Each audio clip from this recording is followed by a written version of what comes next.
Welcome to another episode of NFAPod, but this time we got a little twist. We're bringing, finally, by such a request, and after so many technical difficulties from microphones to cameras to computers, everything, we're finally bringing to you I Hate It Here. Because we really do hate it here. Now we do. We really do hate it here now. And just so you guys know, we're actually recording in my studio at the house. We're both in the same room. So if you see me or Ellie look at each other, it's because she's right next to me. Yeah. She's right here. This is the first time we've ever done it this way, and it's really cool. And we've already tried to retape this episode like 4 times because cameras just be fucking up. Yeah, actually, if you actually see right here, right in this area, I slammed a camera on it. That was nice. Which we're going to get into. So, babe, Why don't you tell the people at home what to expect from I Hate It Here? So, a lot of what we are going to talk about is just being in a relationship as a millennial, as an elder millennial, being in a healthy relationship. I know a lot of people who are struggling in the same ways I am of trying to break generational curses, heal our spicy brains, and just navigate this world that we live in because we're constantly thrown into some new sort of chaos, and it's really hard to have any sort of stability in a world that's ever changing. So one thing we hope to bring with this podcast is just little tips and tricks that we found as a couple that kind of help work for us in terms of communication, learning how to live with people who have spicy brains, i.e. me. Tony has a little bit of a spicy brain too, and we'll get into that too, but his isn't as bad. But yeah, that's pretty much it. Oh, and it's been requested that we share a love story, so we should probably do that. We gotta tell how we met. But before we do that, one thing I do want to say is that check out The Streets Don't Love You, repping their gear right now. Let me move the microphone. Y'all can see it. Streets Don't Love You. It's a dope brand. They were one of the vendors at the fight. Highly recommend checking them out. They are awesome. Number 2, yes, we are going to be covering lots of things about being in a millennial relationship. We're both millennials, 90s kids. She has a spicy brain. I'm fucking neurotic and crazy because, well, at 33 years old, to try to start a podcast and start a whole brand like I'm fucking Dave Portnoy, it's a little fucking crazy. So it's hard to deal with me. And at some point in time, too, if y'all email us, which you can email us at, be told, the NFAPod at gmail.com. The NFAPod at gmail.com. Email us if you want advice, if you want to hear our take on something, tell us your love story and watch us critique it and make funny jokes about it because I'm never serious about anything. It's true. It's just something else we're going to cover throughout our many episodes that we're going to do. But yeah, how do you want to start this, babe? Do you want to start telling people how we even got together or how we somehow haven't killed each other in the past 5 years? 4 years? Is it been 4 years? It's been 4 years. Yeah, it's been 4 years. It's 2019. I mean, I guess we should start at the beginning, right? Might as well. Should I go my take first or your take first? You go your take first, and then we will continue with my take. So, what had happened was, take it back in time. Insert. So, I was living with my coworker at the time in his apartment. I was his roommate, and I was making great money. I was in sales. I was still a sales manager, another car dealership, doing good, and was trying to find my way. My best friend had just passed away June 25th of 2019. I found myself in a real dark place. So, talking with my friends down in Florida, one of them you've met through our TikToks. And if you haven't seen our TikToks, go to our TikTok page, or Instagram, or Facebook, or YouTube, wherever you're watching, you probably see this thing on there. But I was talking with my best friend Chris, and we were talking about getting a place together, and I was gonna move back down to Florida, and I was like, you know what? I'm gonna fuck my way through New England. I'm gonna have me a jolly old time and sleep with as many women as I can. And I was terrible decision because womanizing and it's rude. But I was like, I'm gonna have fun and move down to Florida in August. I told my family, I told my friends, everyone was prepared for me to leave. Then on July 4th of 2019, I went on a date with this young lady. Yeah, you're laughing over there because you know how this story goes. I was on a date with this young lady. Uh, Never been on a date with an African American girl before, so I was like, she was cute, she was cool when we were texting. I was like, all right, let's go on a date. We get there. She or no, she invites me to this party on 4th of July, and I'm like, you know what? Let's just go check it out. And she's like, oh, it's in Hartford or something like that. So I was like, all right, I'll go.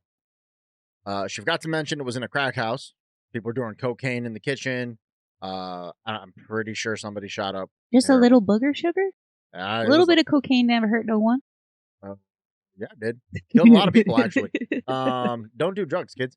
And this is, by the way, this is like one of the first episodes I've done where I'm not big. Um, this is an interesting one. You get fully aware of me. So we were sitting there, and I'm like, I'm not having a good time. I started realizing she's not intellectual in the slightest bit. She has no brains whatsoever. She asked me what the difference was between an automatic car and a manual car, and I'm like, one's does the stuff automatically, and the other one you have to do it yourself. Like that's the difference. Women like that just make us all look bad. Yeah. Um. So we were I'm about to leave. I'm like, I'm done with this. I'm about this. She goes, oh, we're gonna go to this bar afterwards, for this rooftop party on the beach thing, and I'm like, hmm,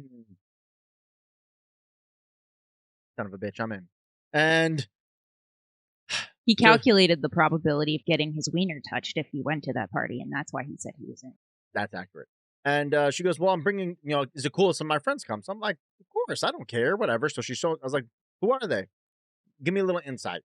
Let me know what I'm getting myself into. Again, calculating the wiener touching. So she shows me her friends, and I'm like, ooh, her friend's real cute. I wonder if I can do the old switcheroo. So I call my roommate up, and I'm like, hey, buddy, I need a favor. And he's like, what's up? What do you need? And I'm like, well, see, I'm on this date, and I don't really like her at all. And I need you to jump on the grenade for me. One, you're not a trooper, Tony. That was rude. Kinda, actually, a little bit. So he says yes, he'll help me out. So one, the poor guy drove an hour to go out to this bar. It's Tony. He has no life. He's fine. Check out Xylo Sound Instagram. Amazing producer. Uh, what's it called? So we get to the bar. We're hanging out. I meet the friends. Now her friend is like crying and all sad because like her boyfriend had just broken up with her or something. And I'm like, ooh, that's easy. That's simple. And I start talking to the friend, trying to be friendly, et cetera, et cetera. My buddy shows up. He takes one look at the girls on a date with. He's like, no shot. She's dumb. And I'm like, fuck, goddamn. So I end up just trying to have a good time at that point. Ironically, he left with the friend that I was trying to hit on. And so I bring this girl back home, and I had never been so like uninterested in a person before in my life. And it wasn't even like she was cute. She was real cute, real nice body, everything, appropriate. But I just can't stand people who are dumb. Like I hate most people in general. Like again, the entire human species. I'll repeat this again. The entire human species I despise. Despite your race, gender. I don't discriminate. I hate you. I hate everybody. I hate all of you. If you're a dog, I love you. I'll give you belly rub. All Um, all the belly rub. Uh Now we we parked the car, and I'm like, she does the game where she's like, oh, you want to come upstairs and like watch a movie, hang out? And I'm like, no, I got work tomorrow. It was at that moment he realized the calculations weren't adding up, and he just didn't want to Oh, get nothing that night. the percentage of me getting my pee touched, 100%. Would have gotten it. Nope. Literally before she could even shut the door out of my car, my phone was up with Tinder right open. Now, I was a whore. I was a tramp, some would say, and I paid for Tinder. So I had a super like. I had a couple super likes, and I'm flipping through them. Look, I'm not. You don't get a super like. You don't get a super like.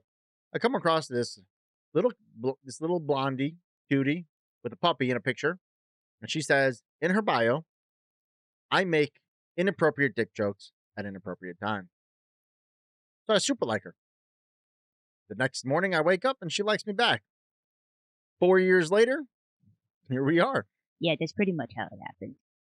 It's fairly simple. My side of the story is nowhere near as exciting. I was full-time Air Force at the time, and I had just gone through a divorce in 2018, February 14th, Valentine's Day of 2018. I got my divorce, and then so after that, I was just I had a few like casual / serious boyfriends.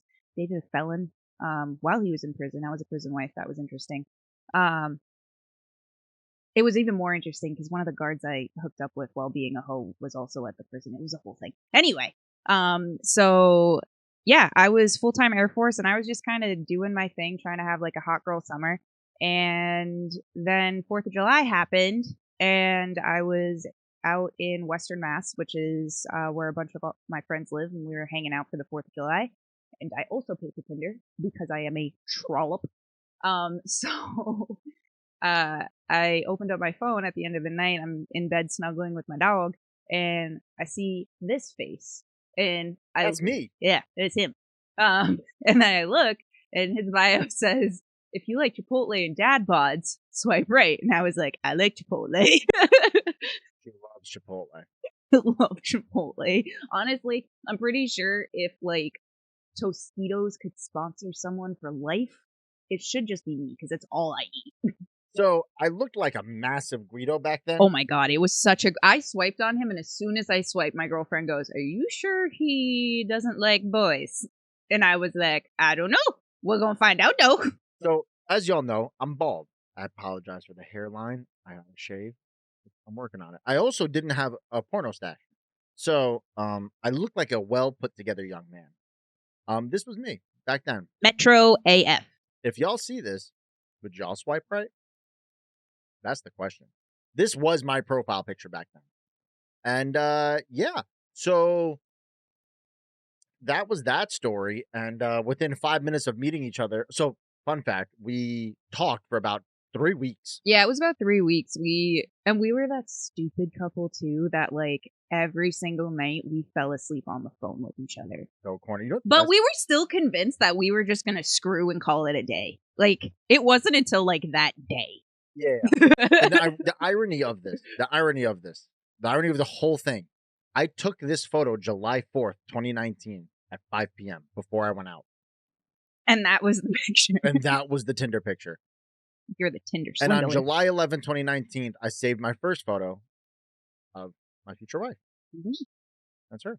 And yeah. So we ended up meeting on July 13th, 2019. Wait a sec.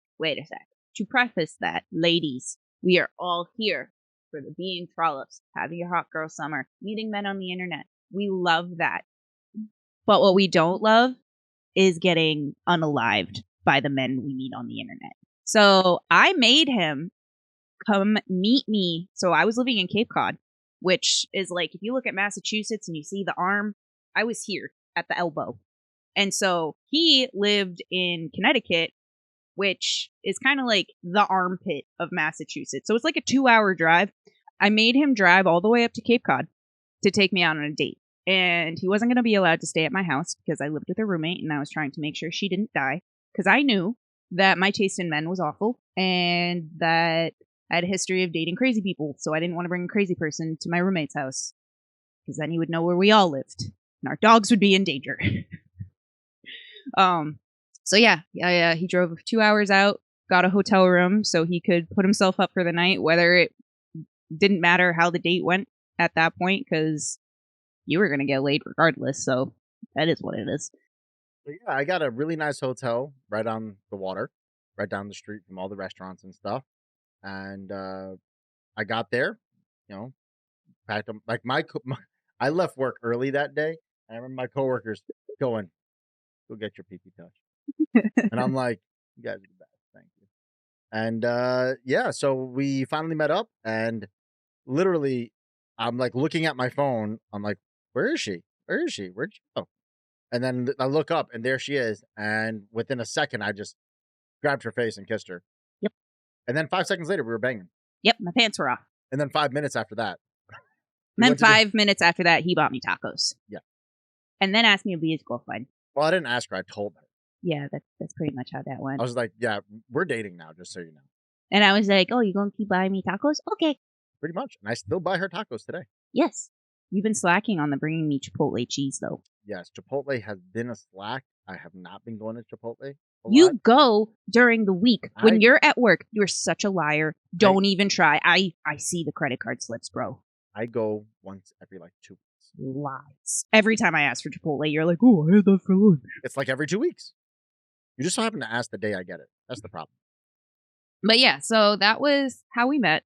Super cute and romantic. And for the record, because I know some of y'all are listening to this, I did not move to Connecticut to be with Tony. I was full-time Air Force at the time, and I was already looking to try and get out of my full-time contract. So I was looking for any job that would take me, and it just happened to work out that one of the jobs that I got offered for was in Hartford, Connecticut. So I moved out here 4 months after Tony and I started dating, and I was taking a massive pay cut. It was like $20,000, which may not seem like a lot, but it's a lot. In Connecticut, that shit a lot. That's a lot. So I looked at him, and keep in mind, this is me fresh off a divorce. So I look at him and I'm just like, "You want to move in? I need somebody to pay half my bills."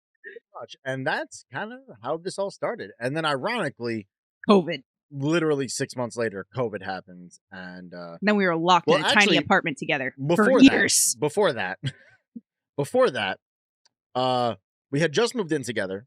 Now, I had just made and I'm putting my business out there. I had just made actually I made a lot of money in that 1 month, at the dealership, and I was so stressed out. I Remember was that pay so cut that I took? He made it in a month. yeah, yeah. So we ended up not I ended up not in, like I was just my mental state was just really bad at this dealership. It was not a good time. I did not I was not doing well. And obviously, your girlfriend, you talk to your girlfriend about the problems you have. Key note here, boys, communication. It goes a long way. If you tell your girlfriend, fiance, wife what you're feeling, how you're feeling, and how it's affecting you, they'll listen And we can help sometimes. sometime. Most of the time. But it's okay to open up about the stuff that you're going through. I I cried once or twice in my life. Okay. I don't usually cry. Except for Armageddon. I do cry every time I watch Armageddon. It never fails. Don't let him fool you, ladies. He cried the first time he told me he loved me, and he won't admit it, but I seen it. In the dark. How did you see it? You really gonna put our business out there like that? You want to tell them when you first told me you love me? Lights were off. She couldn't see it. You can't see it. Never happened. So that's my point, though. I tell her I just can't do it anymore. She goes, "You should just quit." I'm like, "Do you really think so?" Actually, no. We went on a vacation with your friends in like Vermont or something. Yeah, that's what it was. And you couldn't get the day off. They argued with me about taking the day off. And he wasn't even trying to get the full day off either. You just wanted to leave at noon. That's all I was trying to do. And they just gave me I got so much grief about it and just guilt tripped and Not to gaslit. mention getting time off to go to your best friend's funeral. Oh yeah, they gave me grief about that. So I took my girlfriend's advice at the time and I quit my job. And I've regretted that advice ever since. I don't. I ended up meeting my Connecticut best friend, and at the new job I ended up going to. Hey, Justin, we love you. And yeah, Justin and I became best friends. Went to his wedding, met his now wife. That's how I met her. At her wedding. It was kind of weird. Yeah. But now we're besties. And then they invited us to breakfast the next day, and then we were like, I guess we're going over for breakfast. I've never been to a breakfast after a wedding before. And yeah, Delightful French toast. they made us part of that family so quickly, and we have all we are just a best friend group right now. But yeah, and then I ended up going back into the car industry because that job didn't pay well. Well, you never really left the car industry. You quit one job that you were making good money at to go work at another car situation. Yeah, but that's like repairs, and I'm talking about car sales. Car sales is its own beast. And we, obviously I went back as a salesperson, and then I got promoted in a month because that's what I do. And yeah, ever since been doing this. And one thing I will say, I owe all of this to Ellie. I owe all of it to her. She is been a rock through everything that I have gone through with this podcasting, video game streaming, content creation. She's the cause for this. This is actually all her fault. Yeah, So when she's like, "Well, you've been working on the podcast a lot. Can you hang out?" It's her fault. She did I tend to hurt my own feelings a lot, and that was one of the ways I've done this. So yeah, but no, she's the one that pushed me to start chasing something because she noticed when we lived together during COVID that I didn't have that same drive, that same motivation I always carried with me, everything I did. You were Um, just sad. yeah, I was just complacent. Yeah, that's the right word. And I'm a person that I don't like to be complacent. I played sports my whole life, and I've always tried to be better. And I'm 5'8", so playing basketball, I always had to push myself to be better than the next guy. So she pushed me. Like I always talked about streaming videos. I was like, oh, I wish I could do that. I wish I could do that. And the next thing you know, she's like, here's my credit card. Buy a desk, buy a chair, start streaming. Yep. And about $20,000 later in equipment, here we are. I have a full studio that we're recording in, and now she's part of it. She was never part of it to begin No. with, ironically. No, I wasn't. Well, because I wanted you to have your own thing. Because you got to keep in mind too, ladies. So obviously, during this all really took off during COVID. One of the main reasons that I really encouraged him to start really going after streaming and going after and following his dreams is I was still in the military at that time. So during COVID, I was actually activated and I was gone for 3 months. And I knew that me being gone is typically a little bit rougher on Tony, as much as he doesn't want to admit it. But I knew if he was just going to be hanging out at the house playing video games, well, might as well try and make some money off of it. So he makes me out to be like this saint, but in reality, I'm all about the money here, people. So let's just be realistic about that. Yeah, I mean, don't get it twisted. It is my dream now. My dream was to own a restaurant. I talked about that for years and years and years. We And still talk about that. still on the table, never gone away. But the new dream has been content creation, and to the day one fans, and y'all know who you are, and I'll give a couple shout outs: Linda, Jen, Doodle, Carly. We love you all. We love you guys. Y'all are the Jamie, reason why Jamie's we're another even one. doing this. Yeah. You guys made this show from when we first started with with the original cast, and now with the new cast on the show. Season 2. Y'all stayed right or die, and that to me, I was actually talking about this with Ellie. Is like, whether this show takes off or whether I become the next Logan Paul or I end up on a fucking talk show or if nothing even comes of this, I know that we put together something together for y'all, and you guys enjoy listening to my stupidity, and somehow y'all love me and love all of us, and I guess y'all see what Ellie saw in the comedy and the humor that I bring, and I'm grateful for every one of you fans that listen and hang out. Oh, sorry, I forgot a very important fan, and I'm sure he'll get upset if I didn't say his name. Ooh, he can get Carlos. so mad. Carlos, my coworker, has been supportive every single day. Every single day, he wears my bracelet to the dealership at work every single day, and he's that man's always pushed me too. Every day, every time I'm like, dude, I don't even want to record. He goes, dude, you got to record an episode. Am I going to listen to one this week? And it's pretty funny. And Carlos, you're a G. he is a G for holding it down as much as he does. But yeah, no, one thing I can say that makes our relationship so strong is that we are our support team. Yes. We have a support team of our best friends as well. But me and her, we're crutches to each other with the help of Leia, of course. Yes, Leia is very important. She's very helpful when it comes to crutching. Yes. So our dog Leia, So she's an unofficial medical support dog. I have a fun little thing wrong with my head, and it's called neurocardiogenic syncope. So basically, sometimes I just faint. And Leia can tell before I do when I'm going to have a fainting episode. So she tends to figure it out and make me sit down. Also, we found out through intensive online research, our dogs do not respect Ellie. Yeah, not even a little bit. They see me as the alpha because I'm loud. He's a man. Both of our dogs are female too, so there's that too. I'm the only male in this household. I'm surrounded by estrogen. So much estrogen. So much estrogen. So the dogs don't respect. They see her as part of the pack, and I'm the pack leader. So Yeah, whatever. I get more cuddles than you do. that's fine. They've been wanting to become. They've been daddy's girls lately. It's because they feel bad for you. They've been trying to cuddle with me a lot lately. They notice you're going bald. They notice the hair's receding. They're like, "Fuck, mom made him pull all his hair out. He can't take it anymore." It's okay, Dad. We can't eat yours.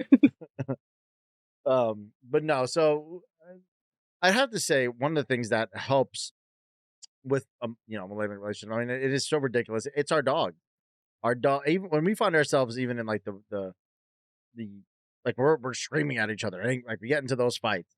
They don't Our- happen often, but we fight, and when Yeah. we fight, it gets loud. Yeah, I mean, I'm Italian and Asian. We naturally angry. And I'm just small and Scottish, so I'm just angry.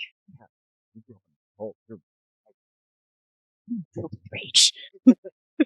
But one of the things that's hysterical is that our dogs just pop right up and they do something stupid. Like we'll be yelling at each other and Leia's just dragging her ass around the floor. We're like, "What the fuck are you doing? Can't you see? Can you read the room?" But like that's important though, is like that I'm glad you brought that up, because like I think what a lot of people struggle with is like they don't want to fight with their partner. And I know for females, bitches, I'm looking at you, literally looking at you. It's okay to fight with your mans.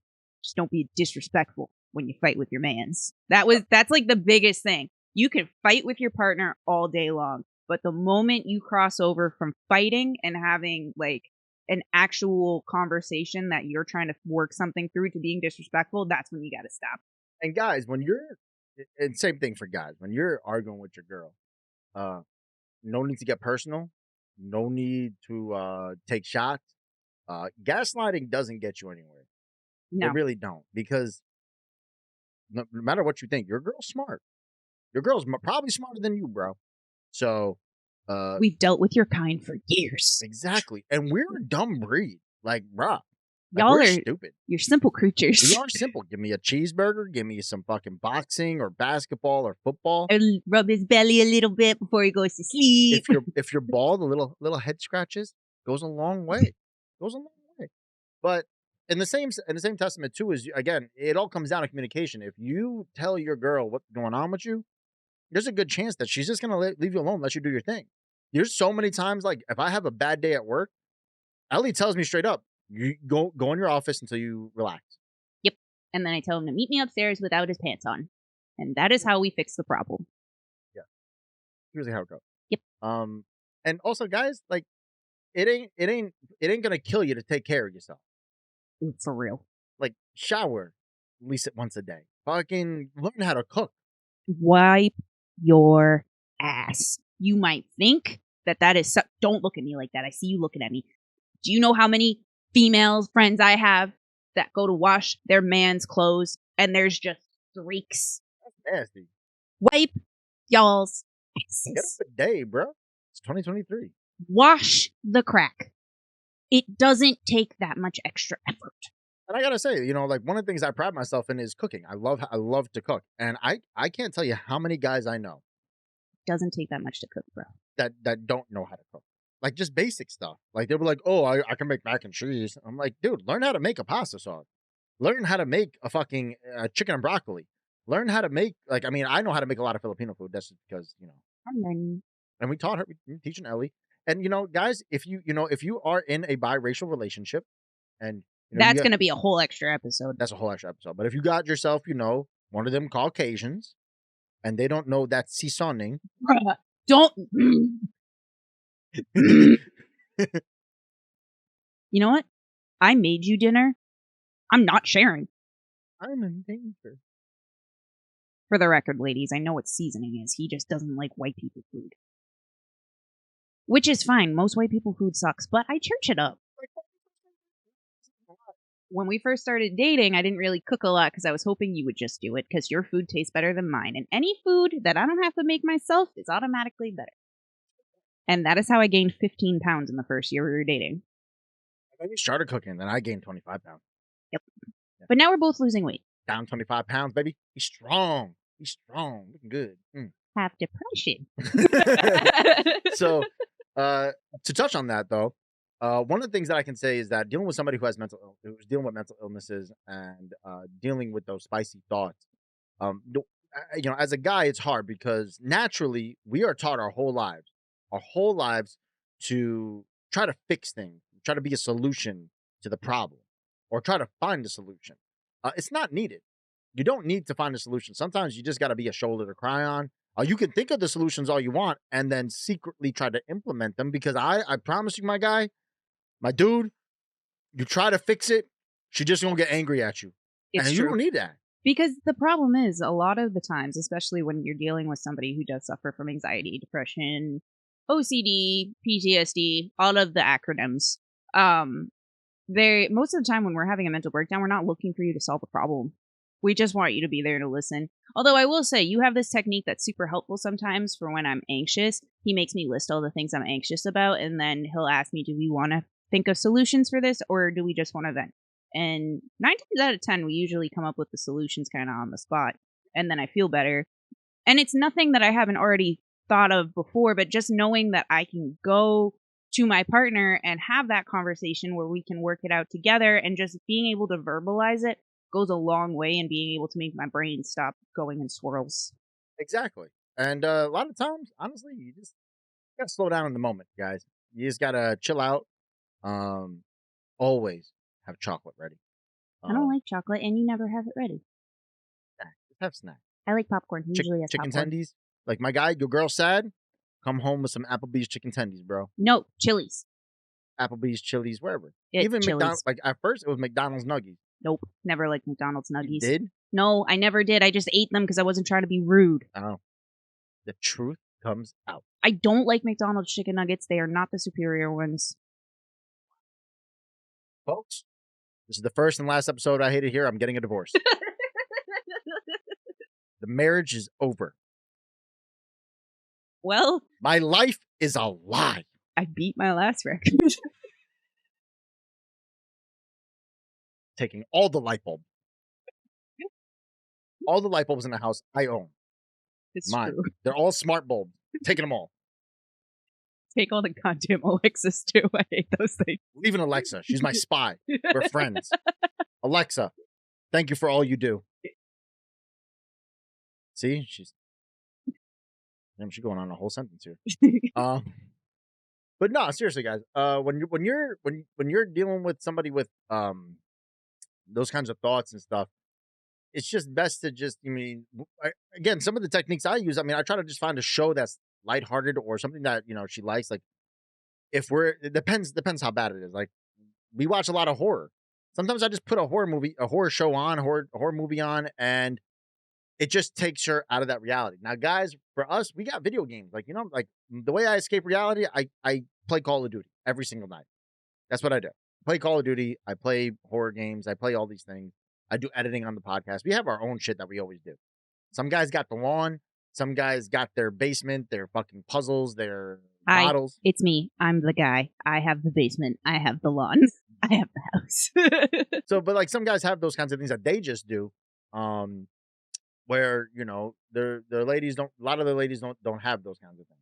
So sometimes you just got to find something that y'all can both vibe to, and just be there, just listen, just hang out, just be a friend. Sometimes they don't need a problem solver. Sometimes they don't need a boyfriend. They don't need a fiance. They don't need a husband. They just need a friend to just hang out with. And I think that's where a lot of relationships go wrong is that you forget that y'all are friends. You're like that's your friend. It's your friend first. Your friendship definitely does come first, but I think, and I've had this conversation with you as well, where sometimes, at least for you and I, where we have such a close friendship and we have always just been super close, that sometimes the line gets a little bit blurry between like being a friend and a husband. And, or at least that's how it feels on my end, because again, I have the spicy brain, and the spicy brain is constantly trying to do things to me that I don't appreciate. And so I start to like freak out a little bit. But again, that's where that communication comes into play. And we have to kind of take a step back. We do a lot of weekend getaway trips together. And that's typically around those times where I'm just like, hey, I feel like a roommate, not your wife. And then we'll go away for a weekend and kind of just have like a reset. And I think that's probably the most beneficial tip we can give to anybody is just being able to, even if it's just twice a year. I think we do three About three. 3 weekend trips a year, and it honestly it's just and it's nothing crazy. We go to Salem for a night and spend the night and come home because that's our spot. But, like, it's nice to just have that time where it's just the 2 of you where you can reconnect and just kinda also get reacquainted with each other almost at a certain way. Yeah, because you start to lose track of like your life, like I mean, from 9 to 7, I'm at work. From 7 to 8:30, 9 o'clock, I'm husband boyfriend. From 10 o'clock on, I'm usually an editor, producer, video gamer, streamer, whatever it is, and I'm even on my days off. I mean, if you guys been day ones and looking at the lives, I'm usually live. I'm talking to you guys. I'm trying to, you wear a lot of hats in your daily life, so sometimes you just got to reset. You got to show your partner that they're important, that they're there. And anybody who's listened to the show, anybody who's listened to me, knows that all I do is roast people constantly. That's what I do. Naturally, how I am. I make jokes.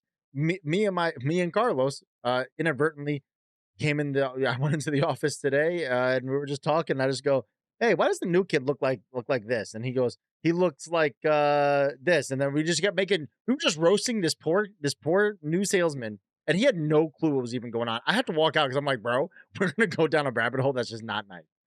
No. And sometimes, I forget. I take myself. I keep that same mentality when I'm with my wife because she is my best friend. And I we go, do roast each other. yeah, Our entire relationship is built on roasting each other, but sometimes he takes it too far and it hurts. I'm a professional shit talker. Listen, I used to be really good, and then you told me that one time that I made a pee-pee joke and it offended you, and now I just don't want to roast you anymore. Shit in front of all my friends and family. Like, what was that supposed to? We were at a party. Your dad did it first. I was going with the flow. I read the room. Everybody liked it. You were the only one who didn't. I'm half Asian. What do you expect from me? Also, boys, here's a tip. Oh, huge tip. Huge tip. Huge. Huge. Um, don't over glorify your penis. We're not impressed by size, girth, none of that. We don't really care. I mean, listen, like, my pickup line to her was, I got a mediocre PP and A1 head game. And it worked. Can confirm. Head game A1. So can my titty piercings, which are now no more because he ruined them. That's a whole nother episode. It's not really an episode. It's like a 5-minute story. But No, anyway. no. We'll talk about sex. Oh, yeah, that's a different episode. We'll get Chris. We'll actually invite Chris on for that episode because he is the master of sex toys. First are Caitlin. Caitlin would be a good one. You guys would love her. But yeah. Also, I did promise this a long time ago that when this podcast or episode or whatever would come out, I was going to talk about a certain somebody who's a fan. Oh. Yeah. Who? Somebody who's been slacking and lacking and not putting a ring on it. Oh, no. Oh, you're getting name dropped, my man. Oh, no. Phil. Phil. Linda, I'm going to give you a minute to raise the volume and bring the phone or a tablet or a laptop, or if you're watching on TV, turn it up and bring Phil next to you because now's the time I'm going to talk to him. Get ready, Phil. Linda, get some popcorn. This is going to be good. Phil, you have a wonderful woman. You have a wonderful woman. She's great. We've talked. Ellie talks to her. I talk to her. I talk to her every day. The NFA fam, hashtag NFA fam, talks all the time. My man, time to put a ring on it. She's a good one. She's been through some shit. And Don't put her through cute. more shit. She's adorable. Y'all can do it. It don't even have to be nothing nice. It don't got to be a 10,000.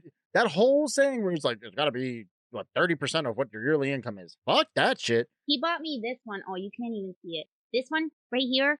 I think you spent what, $50 on it? No. Okay, it was a little bit more. That's the sapphire, isn't it? No. Oh no, that's the promise ring. Yeah, this is my moonstone. So the engagement ring I got her was like $1,500, $2,000. Yeah, it wasn't anything. I mean, it's beautiful, but like you don't have to. It doesn't really matter. And most girls nowadays, we don't want diamonds. They're overplayed. But do not get her an opal. It will get ruined and she won't be able to wear it. Get her something sturdy, like a ruby or a sapphire. Also, Phil, when you do decide to pop the question, when you do decide to come up with that plan and you're like, this is going to work. It's not. Nope. She's going to ruin it. You're going to have to make like 7 or 8 different plans to get that proposal out. I feel like you gotta just tell them then. Tell them the tale of woe. All right, we're going to end the episode here with the story of our proposal. Now,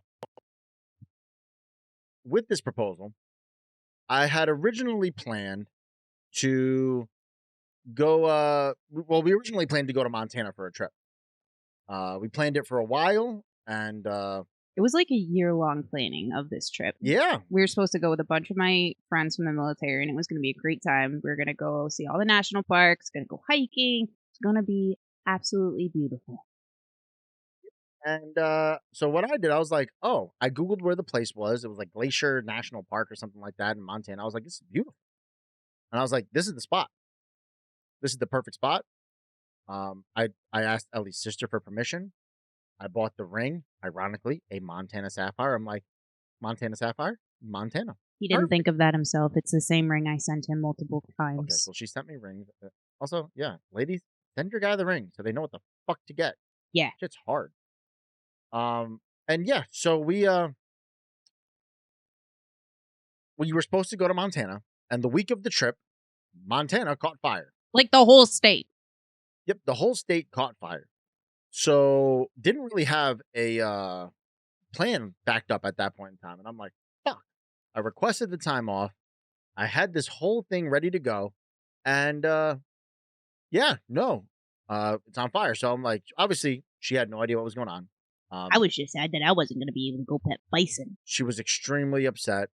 Spicy brain started taking over. So I'm like, you know what? Hey, it's okay.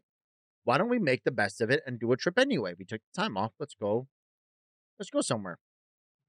And now I'm like just trying to pinpoint ideas. Where do you want to go? I don't know. So I was like, I threw out, why don't we go to New York City? Let's do some of the tourist stuff. Well, so we did day trips though leading up to that because you took me to my first Major League Baseball game that week. Yes. I took her to her first, we went to a Mets game. Yep. Courtesy of Hyundai. Thank you. I felt super fancy because I got to sit in a super fancy box and gave me free food and booze. Crab cakes at a baseball game? Yo, shit was crazy. He had crab cakes. I had chicken tenders. So, yeah, so now like you said, we're going to go to New York City. We'll make a nice little weekend out of it. I got tickets to go to the World Trade Center because I've never been. And I'm afraid of heights. So I'm like, you know what? In my brain, I'm like, one, it's the World Trade Center. And as any New Yorker knows, that has a special place in our heart, World Trade Center, right? Thanks to 9/11. And I'm thinking in my head, I'm like, all right, one, she doesn't like the city, but she knows it's important to me. She knows this place is important to me. It's a beautiful view of all of New York. You can't deny it was beautiful. Okay, you know what? Yeah. Now, I had it in my head. I talked to her best friend. Her best friend's like, that's a perfect idea. Everything was good. And, we get to New York City. We take the train over. We take this cab, whatever. As we're walking, I see the tower. It's beautiful. Beautiful building. We start walking to it, and she goes, oh, this is where my friend, piece of shit ex-fiance proposed to her. And I'm like, in my brain, explosion. I'm furious. I'm like, son of a bitch. This fucking piece of shit had to do it here. Fuck. Now I'm facing my fears for no fucking reason. It's kind of like if you picture a little kid holding, like, he's so excited because he just saw the clown at the birthday and he got a bright yellow balloon and he's so excited for his balloon. And then all of a sudden, the balloon floats away. Nope. She popped it. She popped my fucking balloon. And now also, if you guys are ever in New York City, it's absolutely it's a treat to go up the elevator. It was such a cool experience. Actually, I'll give you that. That was pretty cool. They show you when you go up the elevator. They show you like New York City throughout the years, and like from the ground up and like how it got built and everything. It's really cool. From like the 1500s all the way to present day. And doors open up, and all of a sudden, boom! You see the beautiful skyline of New York City, and it's really cool. And I wasn't looking at the skyline; I was watching Tony's knees because I knew that they were going to be jiggly. 2 days after leg day, 10 times worse is what it felt like. Couldn't even. I was collapsing on the floor. I almost cried. Weeble wobbling all over the place. Straight up almost cried. So we get to there and we're walking around. She's like, "Oh, this is cool." She's like, "Oh, I'm gonna use the bathroom." I'm like, "Yeah, go ahead, use the bathroom." I'm gonna walk around. Literally call her best friend. I'm like, she fucking ruined it. She found a way to fucking ruin plan number 2. She's like, I don't know, maybe she's like, go to find a nice restaurant. So now like I'm scrolling through Google trying to find a nice restaurant. Everything's booked for reservations because why the fuck wouldn't it be? It's New York City, right? We found a really cute little place in Little Italy. Yeah, so I was like thinking about doing it there, but then I was like, this is like not the spot. It just doesn't feel right. I would have been happy. So I was thinking about, I'm like, it's corny too. Like, what am I going to put it in the napkin, put it in the drink? It's stupid. You could have put it in my ravioli. I swallowed it. Yeah, you right. And we're eating them things whole. They were really good ravioli. So we now I'm like thinking in my head, I'm like, fuck, I gotta think of plan B. So I'm like, all right, Bryant Park. And if those of you don't know New York City, search Bryant Park. It's a beautiful little park in the middle of the fucking jungle. And it's adorable. Like it's beautiful sights too. Nice buildings around, trees. It's stuff it's like a mini Central Park. I'm like, sweet. All right, so we get a cab, go to Bryant Park. We get out of the cab. There's a fucking concert with like 20,000 people there. And I'm like, well, she hates people, so this isn't gonna work. So I'm like, all right, you know what? Fuck it. I'm going corny. I'm going as corny as I can think. We're going to Times Square. I'll do it at the Red Stairs. Fuck it. Have somebody take a picture of it or something. And as we're walking there, she's like, I'm really tired. Can we just go home? Like, I think I want to call it a night. I'm like, no. He had kept me there all day. You're leaving out very important information. This day started at 5:30 in the morning. And by the time I said I would like to go home, it was 8:30 at night. Yep. I was tired. So, yeah.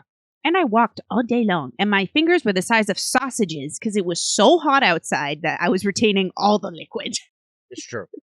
So the ring didn't even fit.